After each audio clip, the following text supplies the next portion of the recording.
Hello everyone and welcome to another video of Android Wizardry.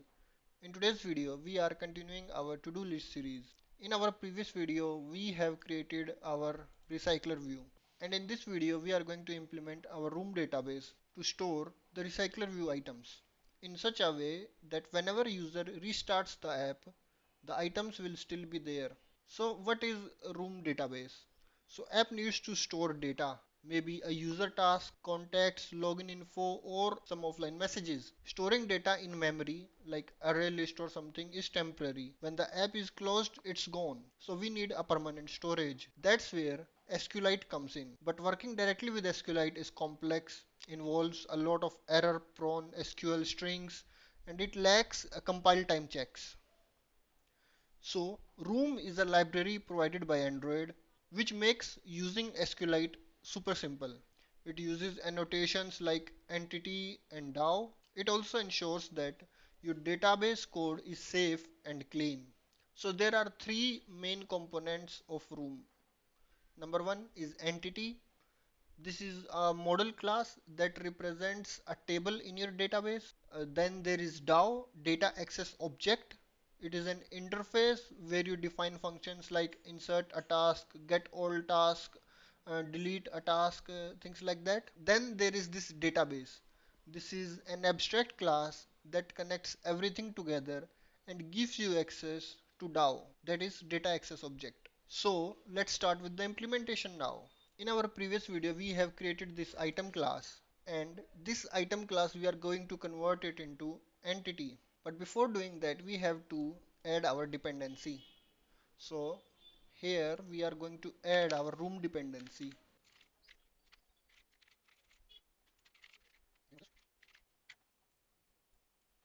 So here we have added our room database dependencies.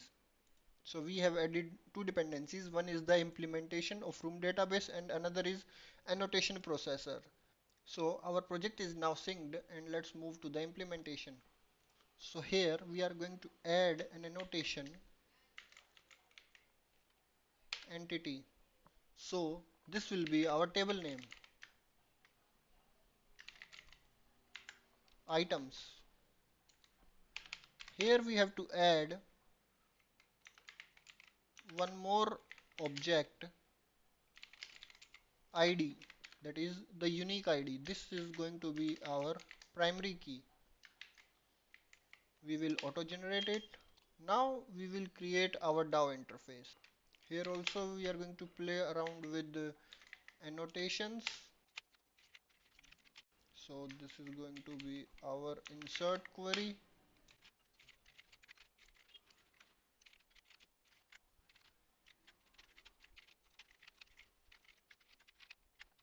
So we have created our item DAO interface, and here are a few methods. One is the insert, which is going to insert any new item to our database. Delete is going to delete that particular item from the database. Delete all will delete all the items.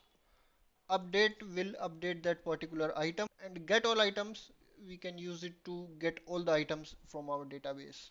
So this items comes from this entity here that we have created.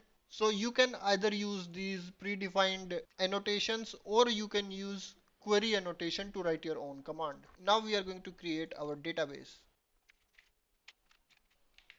This is going to be our abstract class.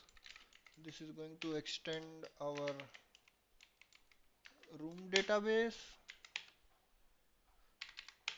and this is going to be our database.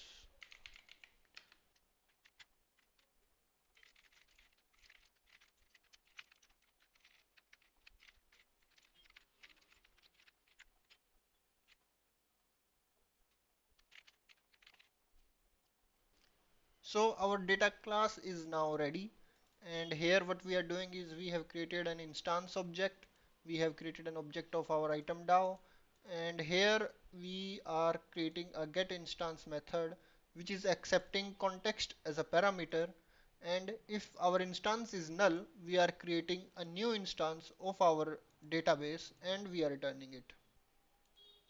Now we will have to make some changes as well in our to-do list adapter, and here we can add,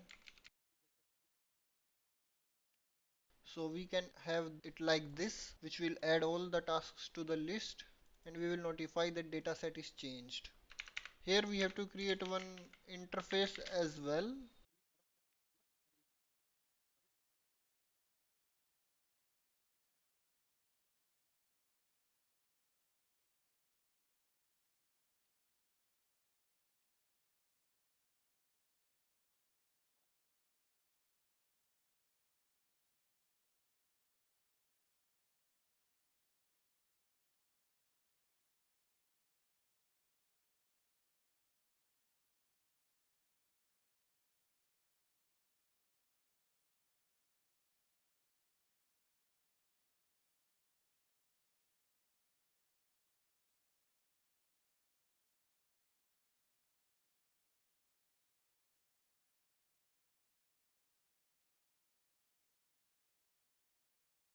Alright guys, so here what we have created is that so here we have what we have updated is that we have created here an interface item action listener, which is going to redirect to the implementation of both of these on delete click and on check click. So whenever we are deleting an item, it is going to redirect us to this method on delete click, and whenever we are clicking a checkbox, it is going to redirect us to on click checkbox. Here we will be receiving items respective to the index on which we have clicked, and here I have created an object of item database. Here I am initializing that database, and here I have created all these methods. So load all items, what it is going to do, it is just going to get all the items from the database whenever we are starting our app, and it is going to pass them here to our adapter add list. And whenever we are adding an item to our list, we are going to call this method. Whenever we are updating means we are updating checkbox, so we are going to call this method. Whenever we are deleting an item, we are going to call this method, and when we want to clear the list, that means we want to delete all the items, we are going to call this method. So let's just put all these methods at their place. So all load all items we have already called here. So on our own create method at the end, we will be going to load all of our items.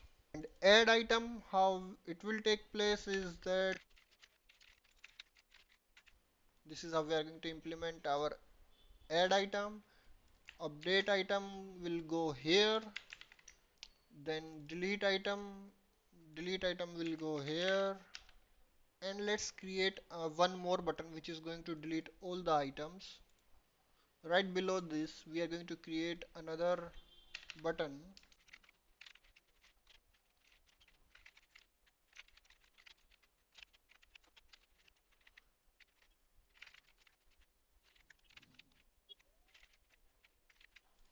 So we have created our delete all item button as well. We have initialized our button, and here we are setting the on click listener, and we are deleting all the items. And after deleting all the items from our database, we have to update the adapter as well, and we are doing clear list. We are clearing the list and notifying dataset changed. So now let's build our application. Alright, we forgot to put uh, a getter for this. So after adding getter and setter for our ID, our app is now running successfully. So now let's try to add items, Android,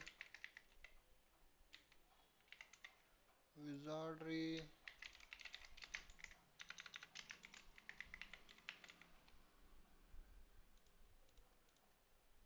So we click here, we click here. If we delete, we have deleted our item. So now let's close and let's try to open it again and see. Okay, our items are there, so it didn't deleted the item. What happened? So it should have deleted this item. Okay. So for that what we can do is we can get here our ID. So doing this, so when we will do this add item, where is this insert item, when we will do, what it will do is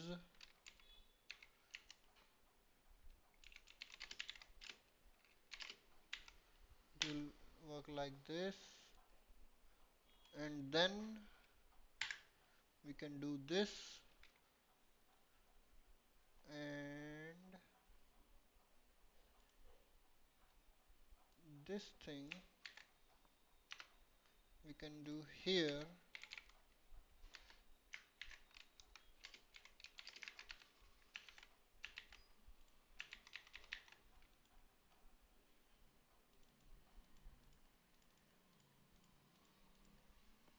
So let's see if it works.